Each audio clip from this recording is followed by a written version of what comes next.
All right, Western Conference Final, man. So it's set, right? And the first thing I thought about, right, is this is the closest matchup that we will see to a Michael Jordan versus Kobe. If y'all going on YouTube or Twitter or X, whatever they want to call it, man, they got some videos out there. You know the videos they used to make to show how similar Kobe was to Michael Jordan, and they'll show a Michael Jordan post shimmy fadeaway, and then they'll show the same post shimmy fadeaway with Kobe doing it, and it looks so identical. Looks so identical, right?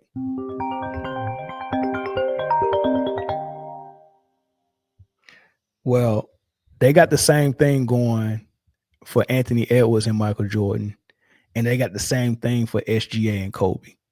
And what I noticed about Anthony Edwards and his highlights, most of the highlights they were showing that was similar to Michael Jordan was based on the uber athleticism, right? So some of the things that they do in the air and going to the hole and dunking was very similar with Michael Jordan and Edwards, and a little bit of the finesse things, the mid range, the post phase and stuff like that. So Kobe is all of Michael Jordan's uh technical skills and mentality, defense.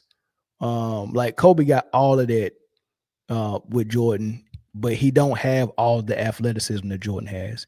It's the opposite for Ant Edwards. He has a lot of Jordan's athleticism, but very few of his technical skills, right? But he's progressing in that way. His mid range game is getting better. His little jump shot is getting better. His dribble pull up, his post phase is getting better. He's only 23, so I expect by the time he's 25, 26 years old, for him to be closer to looking like MJ, right? All right. So for SGA though, he has a lot of Kobe's technical skills. So his post phase and the way he drives by people, he don't use just straight speed to drive by you. It's a lot of it's a lot of technical things he's doing. A lot of technique on how low he's getting to get by your waist and stuff like it's eerie similar. You got to look it up. His post phase, a lot of things. His dribble pull up, a lot of it looks like Kobe, but he don't have the athleticism of an MJ just like Kobe did, right? Not to that level. They're still both great athletes, but just not to an MJ level. So if you ever wanted to see a Michael Jordan versus Kobe, this series, man, the only thing I think SJ don't have of Kobe is the Mamba mentality. That's got to develop for him. He's got to develop that. I think it's there, but not to the level of Kobe, right? So if he ever develops that, or he ever brings it out, man, you gonna see a special player. And Edwards and SGA both having good teams that contend, play a good offense, a well balanced offense with also defense, tough defense. They're both young, and they're both in the West. I'm telling you, this SGA and Anthony Edwards thing, this series is about to start a rivalry. I'm telling you, it's about to be crazy, right? So I'm excited for this series. My pick from the beginning of the playoffs was OKC versus Boston. Obviously, Boston is already out, so half of my pick is already done. So I'm still picking OKC, but this series could go either way. I don't think there's an agenda. We'll see though how they officiate the game.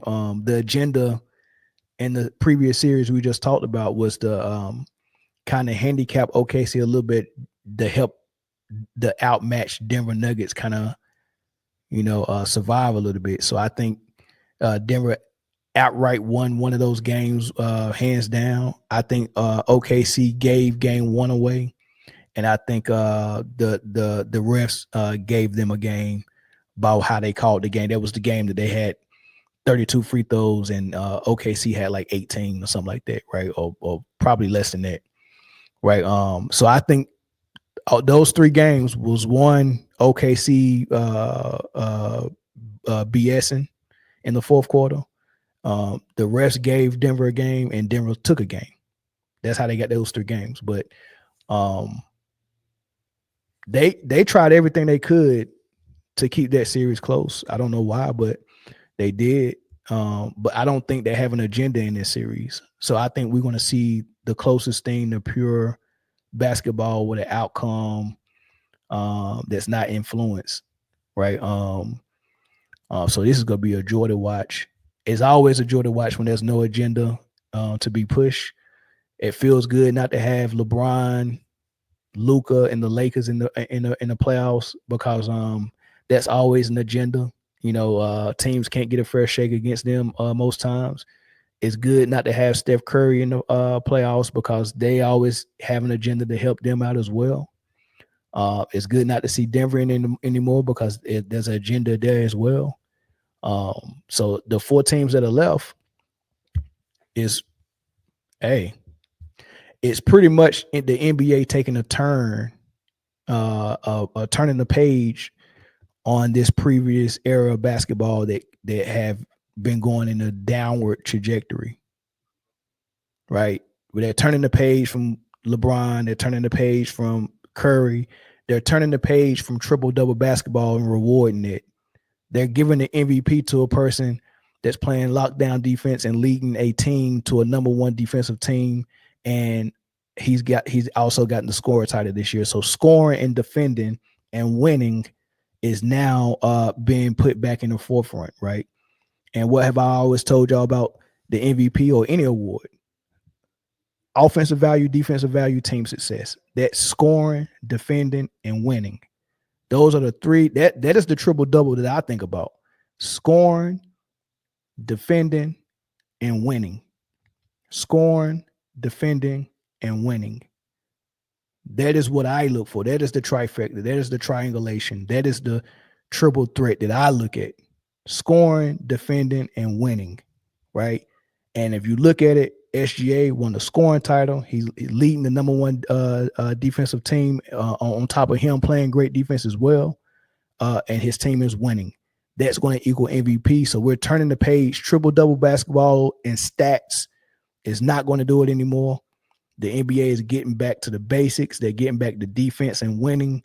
They're valuing the right thing. And I think the NBA will do well by continuing down that path. So shout out to Joe Dumars for setting that straight with the NBA front office before he took the New Orleans job as the GM, right? So he was part of the I think he was vice president of the NBA along with Adam Silver, and I think he was the head of the competition committee too. So these are things that I think they've been talking about over the years. Coach K was a silent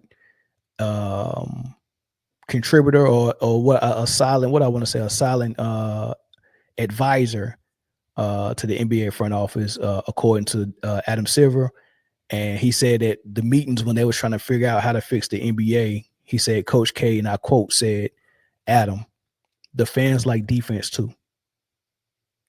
So many people like myself with small platforms on YouTube, some people that, former players that have podcasts, KG, Paul Pierce, people like that, they've been begging for the league to change, to let defense be allowed.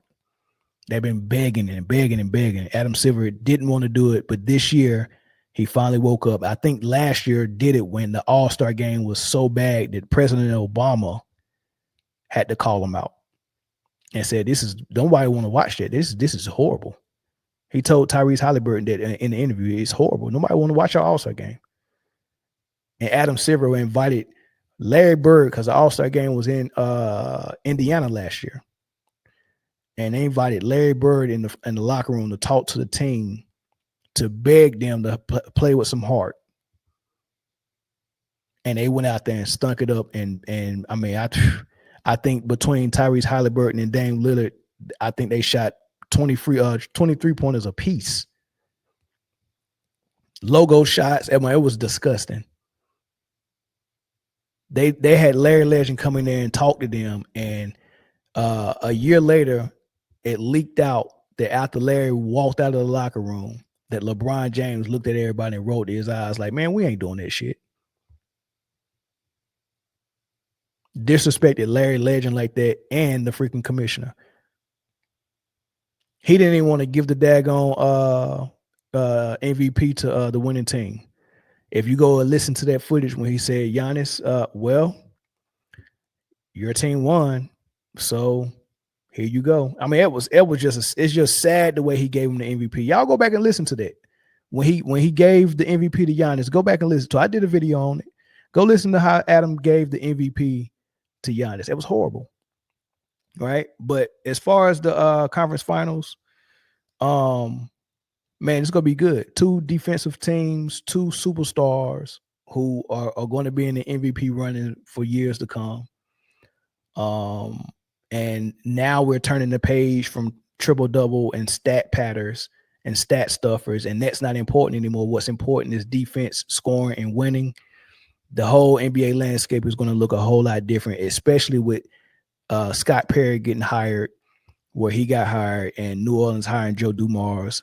They both got the same mindset, and they're both old school. Watch how they have New Orleans, and I can't remember what Scott Perry went. Can't remember what Scott Perry went, but watch how they have both these teams playing, because they're the one who set in motion that we're going back to defense. And I did a video on that as well, because Joe Dumars got interviewed by BJ Armstrong. Go find that video on my channel. And he talked about what he did in the front office, and yeah, you can thank me for all this defense you're seeing in the playoffs. And he said, "Don't you love it?"